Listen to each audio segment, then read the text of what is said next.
இது தீபிகா அருணுடன் கதையோசை. மகாபாரதம் சொல்லாமல் விட்ட சுவடிகள். எழுதியவர் சி.வி. ராஜன். பாகம் 1. புத்திர பீஷ்ம பர்வம். அத்தியாயம் 3. தந்தையுடன் சேர்கிறான் மகன். கங்கை தன் கதையைத் தொடர்ந்தாள்.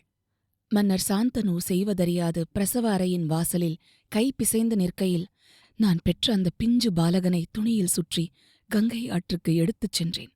என் கரங்களாலேயே அந்த குழந்தையை ஆற்றில் அமுக்கிக் கொன்று தண்ணீரில் வீசிவிட்டேன். விழியோரம் நீர் திரண்டது. அம்மா, என்ன ஒரு கல் நெஞ்சம் உங்களுக்கு! என்ன செய்யட்டும் மகனே, நானும் மானிட குழந்தையாய் பிறவி எடுத்து வளர்ந்திருந்தால் எனக்கு பழையதெல்லாம் மறந்து போயிருக்கும். ஆனால் நான் இன்னும் மானிட தோற்றம் கொண்ட தேவலோகப் பெண்தானே. அதனால் எதையும் மறக்க வழியில்லை. நான் அஷ்ட வசுக்களுக்கு கொடுத்த வாக்கை காப்பாற்ற வேண்டுமே.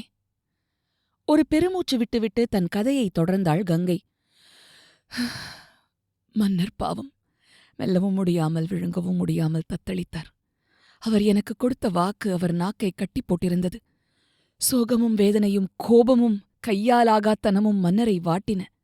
கைகேயிக்கு வரம் கொடுத்து மாட்டிக்கொண்ட தசரதனைப் போல் ஆகிவிட்டது அவர் நிலைமை. பாவம், என்ன செய்வார்? சில வாரங்கள் அப்படியே கோபத்துடன் என்னை தவிர்த்துவிட்டு பழையபடியே வேட்டைக்குப் போய் காடுகளில் வெறிகொண்டு சுற்றினார். தன் கோபத்தை காட்டு மிருகங்கள் மீது காட்டினார்.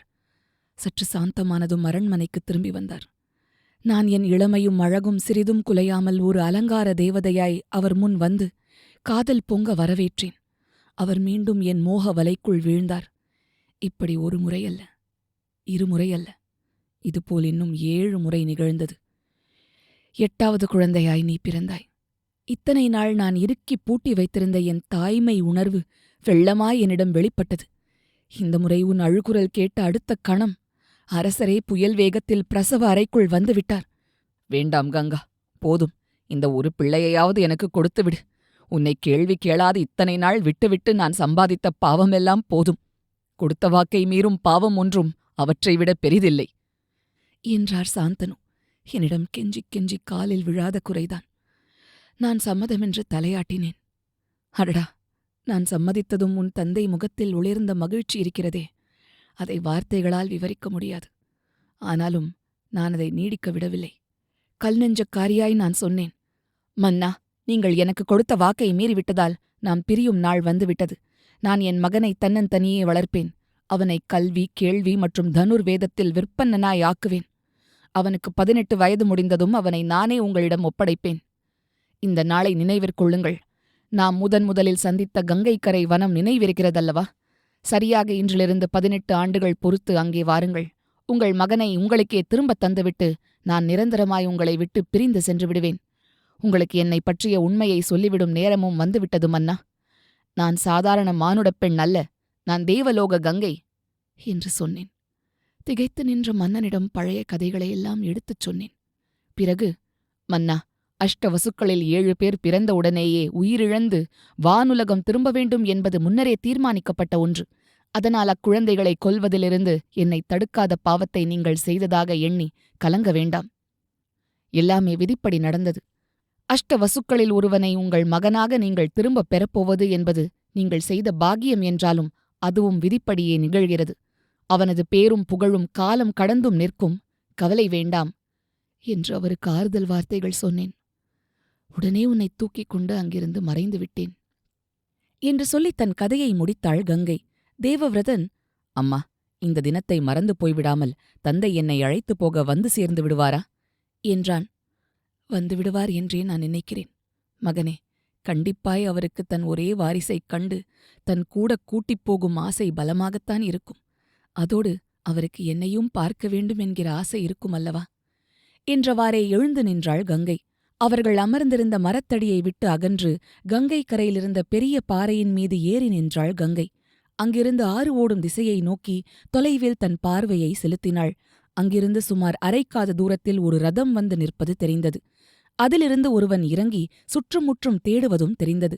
ஆஹா, வந்துவிட்டார் உன் தந்தை. வா, இப்போது அவருக்கு ஒரு வேடிக்கை காட்டலாம் என்ற கங்கை, தேவவிரதா, இப்போது நீ மீண்டும் வாயு வாஸ்திரத்தை விட்டு என் ஆற்றுப்போக்கை தடை செய் என்றாள். தேவவிரதனும் உற்சாகமாய் தன் வில் அம்பை எடுத்துக்கொண்டு பாறை மீது ஏறி தயாரானான். தொலைவில் மன்னர் ஆற்றங்கரையில் நின்று பார்ப்பதும் பின் முகம் கழுவி நீர் குடிப்பதற்காய் ஆற்று நீரில் சற்றே இறங்குவதும் தெரிந்தது. அவர் குனிந்து நீரை எடுத்து முகம் கழுவிவிட்டு மீண்டும் குனிகையில் ஆற்றில் தண்ணீர் வரத்து குறைந்து கொண்டே போய் விரைவில் முற்றிலுமாய் நின்றுவிட்டதைக் கண்டு திடுக்கிடுவது தெரிந்தது.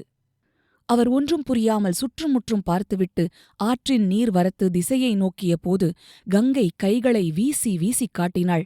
மன்னர் கவனித்துவிட்டு அவரும் கையசைத்தார். மன்னர் அங்கிருந்து ஓட்டமும் நடையுமாய் இவர்கள் இருக்கும் இடத்தை நோக்கி வருவது தெரிந்தது. தேவவிரதா, வாயு அஸ்திரத்தை திரும்பப் பெற்றுக்கொள். இதோ உன் தந்தை வந்தாயிற்று என்றாள் கங்கை. அங்கே வந்து சேர்ந்த மன்னர் சாந்தனு கங்கையைக் கண்டு ஒரு கணம் பரவசமாகி நின்றார். அவர் முகத்தில் ஒரே சமயத்தில் மகிழ்ச்சியும் வியப்பும் சோகமும் மாறி மாறித் தெரிந்தன. அவர் கண்கள் ஈரத்தால் பளபளப்பாகி அவரது மன நெகிழ்ச்சியைக் காட்டித் தந்தன. கங்கை முகம் மலர்ந்து சிரித்தாள். அவளுக்கும் உள்ளம் நெகிழ்ந்தது. கண்ணோரத்தில் ஆனந்தக் கண்ணீர் வழிந்தது. அவள் குனிந்து தனது நாதனின் பாதம் தொட்டு வணங்கி எழுந்து நின்றாள். மகனே, உன் தந்தையின் பாதம் பணிந்து வணங்கு என்றாள் தேவவிரதனிடம். வியப்புடனும் மரியாதையுடனும் தன் தந்தையை நோக்கி நின்றிருந்த தேவவிரதன் உடனே குனிந்து சாந்தனுவின் பாதம் தொட்டு வணங்கினான். அவனது தோள்களை தன் கரங்களால் பிடித்து எழுப்பிய மன்னர் சாந்தனு தன் மகனின் தோற்றத்தில் தெரிந்த ஆண்மை செழுமிய அழகையும் கம்பீரத்தையும் கண்டு பரவசமாகி நின்றார். பின் அடுத்த கணம் அவனை இழுத்து தன் மாரோடு அணைத்துக் கொண்டார். மகனே, என் மகனே, கடைசியாய் நீ என்னிடம் வந்து சேர்ந்து விட்டாயா என்று அவர் சொல்கையில் குரல் தழுதழுத்தது. சும்மா வரவில்லை நாதா. கல்வி கேள்வியில் சிறந்தவனாகவும் தனுர் வித்தையில் கை தேர்ந்தவனாகவும் வந்திருக்கிறான். சற்று முன் ஆற்று நீரோட்டம் நின்று போனதை கவனித்து வியந்தீர்கள் அல்லவா? அது இவனது அஸ்திரப் பயிற்சிக்கு ஒரு உதாரணம் என்றாள் கங்கை. மகனே, நீ இவற்றையெல்லாம் யாரிடம் படித்தாய் என்று விசாரித்தார் மன்னர் சாந்தனு. பரசுராமரிடம் போர்க்கலையையும் ஆயுதப் பயிற்சியையும் பெற்றேன். வசிஷ்ட முனிவரிடம் வேதமும் வேதாங்கங்களும் பயின்றேன். தேவகுருவான பிரகஸ்பதியிடம் ராஜநீதியைக் கற்றேன் தந்தையே.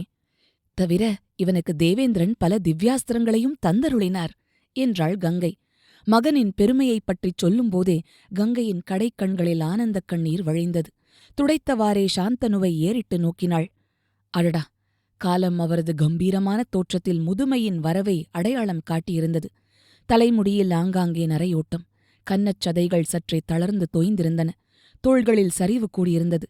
உடல் சதை போட்டிருந்தது. குறிப்பாய் வயிறு முன்தள்ளியிருந்தது. கண்களில் ஒளி மங்கியிருந்தது. சரி, நாமெல்லாம் அரண்மனைக்கு புறப்படலாம் அல்லவா? மகனே, நீ ஓடிச் சென்று அதோ தொலைவில் தெரிகிறதே எனது ரதம், அங்கு போய் தேரோட்டியிடம் ரதத்தை இங்கே ஓட்டி வரச் சொல்வாயா என்றார் மன்னர் சாந்தனு. தன் அனுமதிக்காக ஏறிட்டு நோக்கிய தேவவிரதனுக்கு சென்று வா எனும் குறிப்புடன் கங்கை தலையசைக்க தேவவிரதன் அங்கிருந்து அகன்றான். மரக்கூட்டத்தில் அவன் புகுந்து பார்வையிலிருந்து மறைந்ததும் மன்னர் சாந்தனு கங்கையின் அருகில் வந்து ஒருவித வெறியுடன் அவளை கட்டி அணைத்துக் கொண்டார்.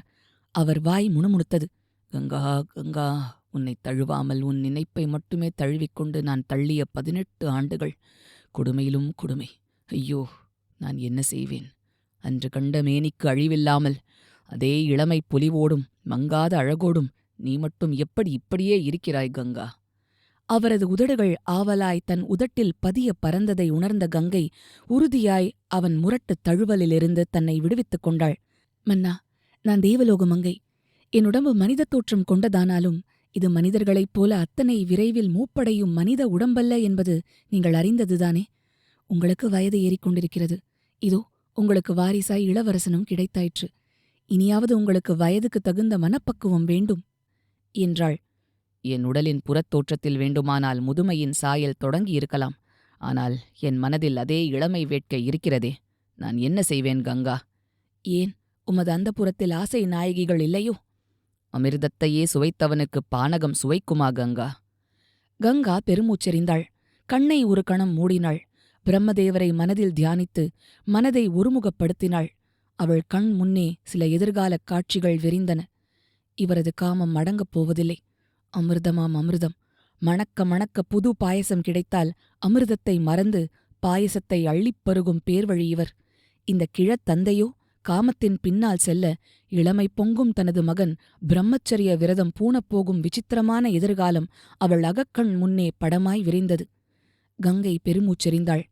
என்னவோ ஆகட்டும், எப்படியோ போகட்டும், அவள் இந்த பொல்லாத பூ உலகை விட்டொழித்து சொர்க்கம் திரும்பும் நன்னாள் வந்தாயிற்று.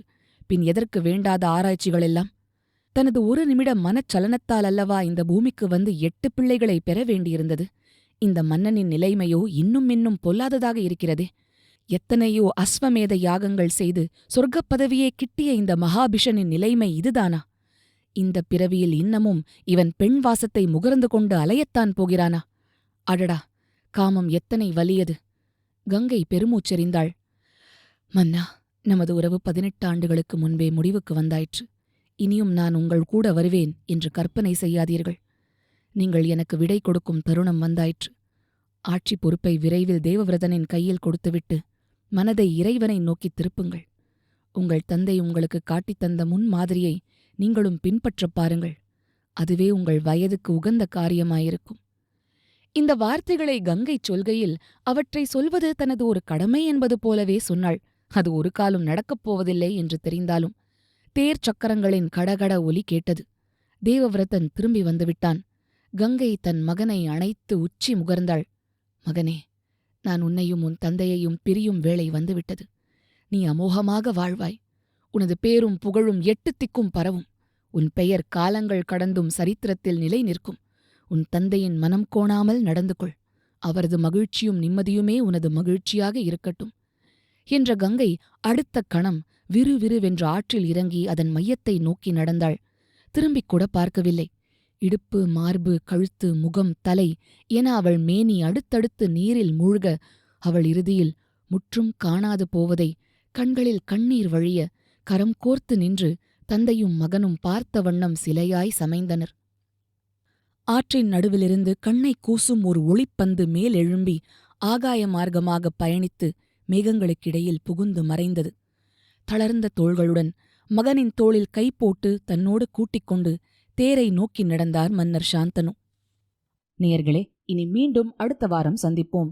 அதுவரை உங்களிடமிருந்து விடை பெறுவது கதையோசை தீபிகா அருண்.